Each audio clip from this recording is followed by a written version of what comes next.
एक jewellery brand ने रक्षाबंधन के लिए एडवर्टाइजमेंट बनाया। मकसद था ज्वेलरी बेचना, लेकिन एड सामने आया तो ज्वेलरी छोड़कर पूरा इंटरनेट कृति सेनन की नेक लाइन नापने लगा। विवाद इतना बढ़ गया कि ब्रांड को एड हटाना पड़ा।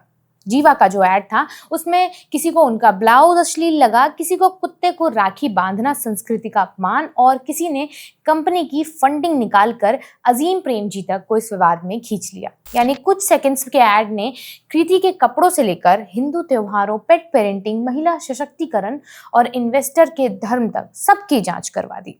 बस जिस ज्वेलरी को बेचने के लिए एड बना था उसकी चर्चा बहुत पीछे छूट गई। जी हाँ, बात हो रही है जीवा के नए रक्षाबंधन कैंपेन की। एड में कृति सेनन अपने भाई को राखी बांधने की तैयारी करती दिखती हैं।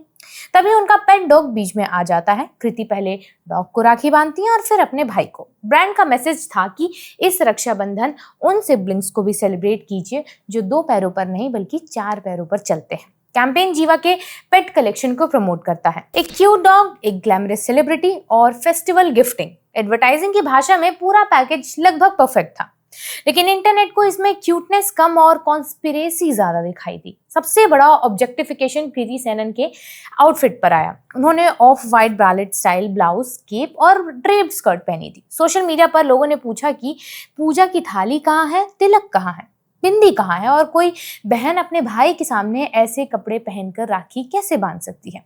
ध्यान दीजिए, सवाल ये नहीं था कि एड ने रक्षाबंधन की परंपरा को ठीक से एक्सप्लेन किया या नहीं।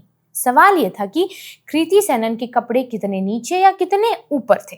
फेस्टिवल का कल्चरल ऑडिट महिला की नेकलाइन से शुरू हुआ। वैसे बहुत फेमिलियर पैटर्न है। हमारे यहाँ जैसे ही कोई त्योहार आता है, महिलाओं पर एक इनविजिबल ड्रेस कोड लागू हो जाता है। दिवाली है तो एथनिक पहनिए, करवा चौथ है तो लाल साड़ी में दिखिए, रक्षाबंधन है तो सूट, साड़ी या बिंदी, बैंगल्स और परफेक्टली अरेंज पूजा थाली होनी चाहिए। अगर कोई महिला इन विजुअल इंस्ट्रक्शंस को फॉलो नहीं करती तो अचानक उसके कपड़े सिर्फ कपड़े नहीं रहते, वे उसके संस्कार, परिवार और धर्म के प्रति सम्मान का सर्टिफिकेट बन जाते हैं।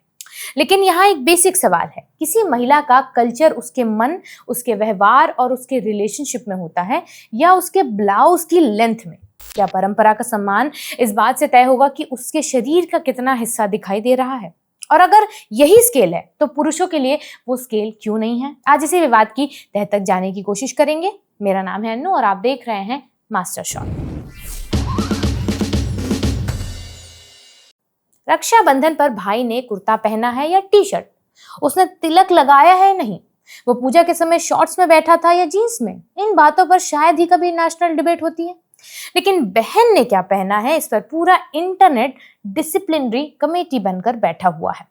और भाई के सामने ऐसे कपड़े वाला सवाल तो और भी अनकंफर्टेबल है। लेकिन क्योंकि भाई बहन के सामान्य रिश्ते में एक महिला के कपड़ों को सेक्सुअल बनाने वाला कौन है, वो महिला, उसका भाई या बाहर बैठा व्यूअर? जिस रिश्ते को पवित्र बनाकर कृति के कपड़ों पर ऑब्जेक्शन किया जा रहा है, उस रिश्ते को ये सवाल खुद सेक्सुअल गेज से देख रहा है। अगर एक महिला अपने घर और अपने परिवार के बीच भी अपनी पसंद के कपड़े नहीं पहन सकती क्योंकि कोई तीसरा व्यक्ति उसके शरीर को देखकर अनकंफर्टेबल हो जाएगा, तो उसकी आजादी आखिर शुरू कहां से होगी? अब इसका मतलब ये नहीं है कि महिलाओं से कम कपड़े पहनने को कहा जाता है। ये भी उतना ही शैलो आइडिया हो जाएगा। आजादी का मतलब ब्रालेट पहनना नहीं है। आजादी का मतलब है कि कोई महिला ब्रालेट, साड़ी, सलवार, सूट, हिजाब या जीन्स जो चाहे पहन सके और हर चॉइस के लिए उसे पब्लिक अप्रूवल ना लेना पड़े। अगर कोई महिला ट्रेडिशनल ड्रेस में कंफर्टेबल है, वो भी उसकी चॉइस है। आजादी का मतलब ही है कि फैसला उसका हो, जजमेंट हमारा नहीं। इस कंट्रोवर्सी में एक्ट्रेस सुजान बर्नेट ने सवाल उठाया है कि कपड़ों को एम्पावरमेंट की तरह क्यों बेचा जा रहा है। ये सवाल अपने आप में गलत नहीं है। एडवर्टाइजिंग ने कई बार विमेन एम्पावरमेंट को एक फैशनेबल एस्थेटिक बनाकर इस्तेमाल किया है, लेकिन जीवा के इस एड में कृति ने कहीं भी ये नहीं कहा है कि उनका ब्लाउज एम्पावरमेंट बताता है, दिखाता है। ये मतलब क्रिटिक्स और डिफेंडर्स दोनों ने उनके आउटफिट पर चिपका दिया। एक तरफ कहा गया कि ऐसे कपड़े संस्कृति का अपमान है और दूसरी तरफ इसे आजादी का सिंबल बना दिया गया। दोनों तरफ चर्चा महिला की एजेंसी से ज्यादा उसके शरीर पर टिक गई। यानी कृति ने एक आउटफिट पहना है, लेकिन इंटरनेट ने उसे आइडियोलॉजी बना दिया। दूसरा विवाद कुत्ते को पहले राखी बांधने को लेकर हुआ। क्रिटिक्स का मानना था या कहना था कि एक पवित्र भाई बहन के त्योहार में कुत्ते को भाई से पहले रखना ट्रेडिशनल रिलेशनशिप को ट्रिवलाइज करता है। कुछ लोगों ने इसे फैमिली वैल्यूज का अपमान माना, कुछ ने कहा कि ब्रांड हिंदू फेस्टिवल के साथ ही ऐसे क्रिएटिव एक्सपेरिमेंट्स क्यों करते हैं। ये चिंता कपड़े वाले आर्गुमेंट से थोड़ी सी अलग है, क्योंकि यहाँ ब्रांड की क्रिएटिव और कमर्शियल चॉइस पर सवाल उठ रहा है, लेकिन पेट ओनर्स का एक्सपीरियंस भी एक रियलिटी है। बहुत से लोग अपने डॉग्स और कैट को पोजीशन की तरह नहीं बल्कि फैमिली मेंबर्स की तरह देखते हैं। वे उनके बर्थडे सेलिब्रेट करते हैं, फेस्टिवल्स में उन्हें तैयार करते हैं और उन्हें बच्चा, भाई या बहन तक कहते हैं। जीवा से पहले भी पेट राखीज, एडिबल राखीज और रक्षाबंधन पेट कैंपेन बाजार में मौजूद थे। पिछले साल जीवा के एक कैंपेन में अनुष्का शर्मा भी अपने पेट डॉग को राखी बांधती दिखाई दी थी। यानी कुत्ते को राखी बांधना अचानक आसमान से उतरकर भारतीय कल्चर में शामिल नहीं हुआ है। ब्रांड्स उस इमोशनल बिहेवियर को कमर्शियल प्रोडक्ट में बदल रहे हैं जो कुछ फैमिलीज में पहले से ही मौजूद है या प्रैक्टिस किए जा रहे हैं।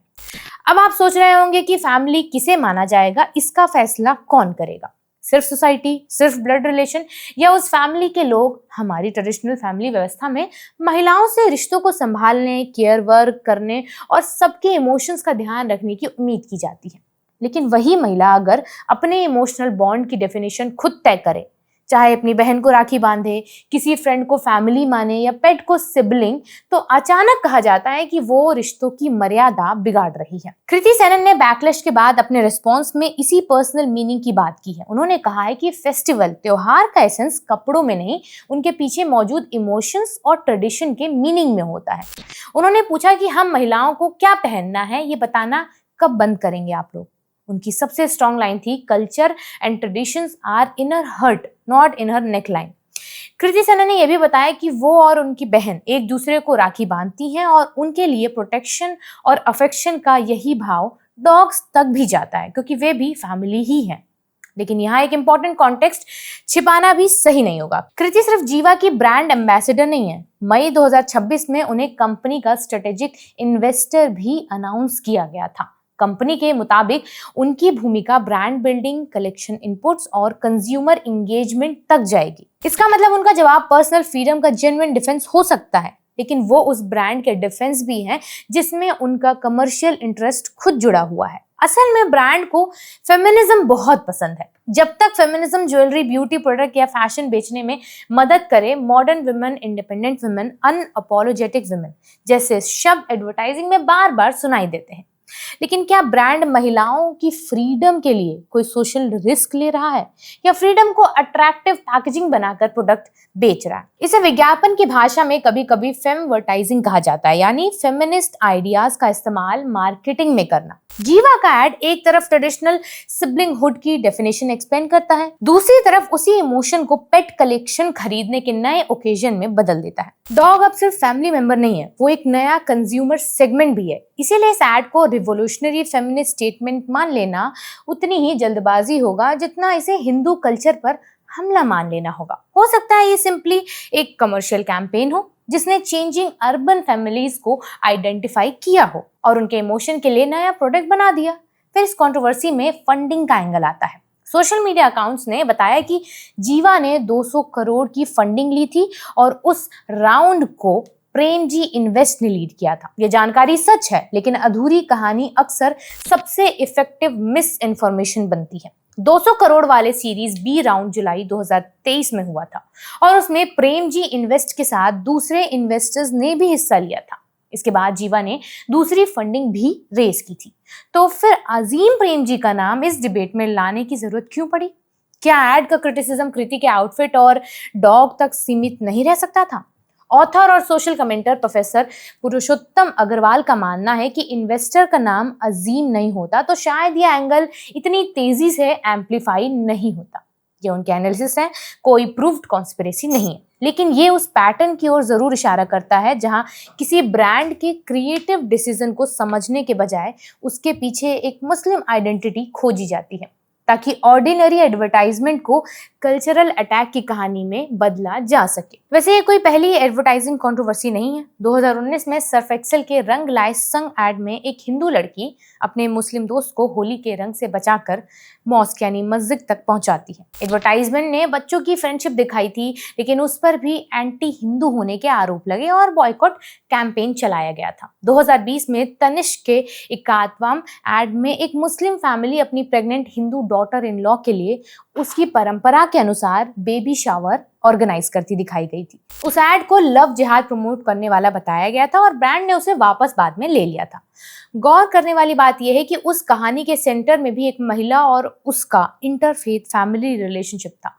लोगों को सिर्फ एडवर्टाइजमेंट से प्रॉब्लम नहीं हुई थी, उन्हें यह तय करना था कि एक हिंदू महिला किस फैमिली में सुरक्षित है, रिस्पेक्टेड है और कल्चरली एक्सेप्टेबल दिखाई जा सकती है। 2021 में फैब इंडिया के फेस्टिव कलेक्शन जश्न रिवाज पर उर्दू फ्रेज इस्तेमाल करने और मॉडल्स को पर्याप्त ट्रेडिशनल ना दिखाने के आरोप लगे थे। बीजेपी एमपी तेजस्वी सूर्या ने इसे हिंदू फेस्टिवल्स के अब्राह्माइजेशन से जोड़ते हुए इकोनॉमिक कॉस्ट की बात की थी। ब्रांड ने प्रमोशन हटाकर क्लैरिफिकेशन दिया था कि ये उसका दिवाली कलेक्शन नहीं था। यहाँ भी भाषा के साथ महिलाओं का अपीयरेंस कल्चरल एविडेंस बन गया था। उसी साल डाबर फेम ने करवा चौथ मनाते हुए सेम सेक्स फीमेल कपल दिखाया था। मध्य प्रदेश के तत्कालीन होम मिनिस्टर नरोत्तम मिश्रा ने लीगल एक्शन की चेतावनी दी थी। इसके बाद ब्रांड ने एड वापस ले लिया था और माफी मांगी थी। उस एड पर भी कहा गया था कि रिचुअल का अपमान हुआ है, लेकिन शायद डीपर डिस्कम्फर्ट ये था कि दो महिलाएं उस रिचुअल में पुरुष के बिना अपने रिश्ते को जगह दे रही थी। इन सभी एडवर्टाइजमेंट्स को परफेक्ट या जेन्युइनली प्रोग्रेसिव मानना जरूरी नहीं है। Brands communal harmony, queer relationship या वुमेन एम्पावरमेंट दिखाकर भी आखिर प्रोडक्ट ही बेच रहे होते हैं। उनकी पॉलिटिक्स अक्सर उतनी ही देर तक की टिकी होती है जितनी देर सेल्स और पब्लिक इमेज को नुकसान ना हो। बैकलैश बढ़ते ही कैंपेन डिलीट हो जाता है, अपॉलॉजी आती है और एम्पावरमेंट का कॉन्फिडेंस कॉर्पोरेट रिस्क असेसमेंट में गायब हो जाता है। एड फिल्म मेकर और डायरेक्टर सुरेश त्रिवेणी का कहना है कि सोशल मीडिया के दौर में हर व्यक्ति के पास अपना ओपिनियन पब्लिक करने का प्लेटफॉर्म है, इसीलिए किसी भी क्रिएटिव वर्क का इंटेंस स्क्रूटनिटी से बचना मुश्किल हो जाता है। लेकिन बिजनेस के लिए नेगेटिव पब्लिसिटी हमेशा यूजफुल नहीं होती है, इसीलिए ब्रांड्स और फिल्म मेकर्स कम्युनिकेशन को लेकर बेहद कॉशियस हो गए हैं। सवाल यह है कि कॉशन सेंसिटिविटी पैदा कर रहा है या फिर डर पैदा कर रहा है। अगर हर क्रिएटिव आइडिया से पहले संभावित बॉयकॉट लिस्ट बनाई जाएगी तो एडवर्टाइजिंग में डाइवर्सिटी केवल सेफ स्लोगन तक सीमित रह जाएगी। यहाँ क्रिटिक्स का एक सवाल फिर भी वैलिड है, क्या ब्रांड्स हिंदू फेस्टिवल को अननेसेसरीली मॉडर्नाइज करके कंट्रोवर्सी बेचते हैं? इसका जवाब हर मामले में अलग अलग हो सकता है। किसी ट्रेडिशन का कमर्शियल इस्तेमाल क्रिटिसिज्म से ऊपर नहीं हो सकता। ऑडियंस पूछ सकती है कि रिचुअल को इतना सिंप्लीफाई क्यों किया गया, डॉग को मार्केटिंग प्रॉप क्यों बनाया गया था, पेट कलेक्शन बेचने के लिए रक्षाबंधन ही क्यों चुना गया था। लेकिन इन सवालों का जवाब कृति के कपड़ों में नहीं है। क्रिएटिव क्रिटिसिज्म और बॉडी पॉलिसिंग के बीच एक फर्क रखना जरूरी है। अगर तकलीफ एड के कल्चरल ट्रीटमेंट से है तो director, agency, brand, strategy, script और प्रोडक्ट प्लेसमेंट पर बात कीजिए। सिर्फ एक्टर्स की चेस्ट और ब्लाउज पर डिबेट करना क्रिटिसिज्म नहीं है, आपका डिस्ट्रैक्शन है। कृति सेनन का जीवा एड अच्छा हो या खराब, इस पर अलग अलग ओपिनियन हो सकते हैं। डॉग को राखी बांधना आपको प्यारा लग सकता है, अननेसेसरीली भी लग सकता है, या प्योर मार्केटिंग गिमिक भी हो सकता है। आउटफिट आपको स्टाइलिश लग सकता है या फेस्टिवल सेटिंग से मिसमैच्ड। लेकिन मिसमैच और इमोरलिटी एक ही चीज नहीं होती है। किसी क्रिएटिव डिसीजन को डिसलाइक करना हमारा अधिकार है। उस डिसलाइक के आधार पर किसी महिला के कैरेक्टर, संस्कार और फ्रीडम पर फैसला सुनाना हमारा अधिकार नहीं है। यह वीडियो फिलहाल यहीं तक है। आपकी क्या राय है मामले पर हमें कमेंट सेक्शन में बताइएगा और देखते रहिए युवा।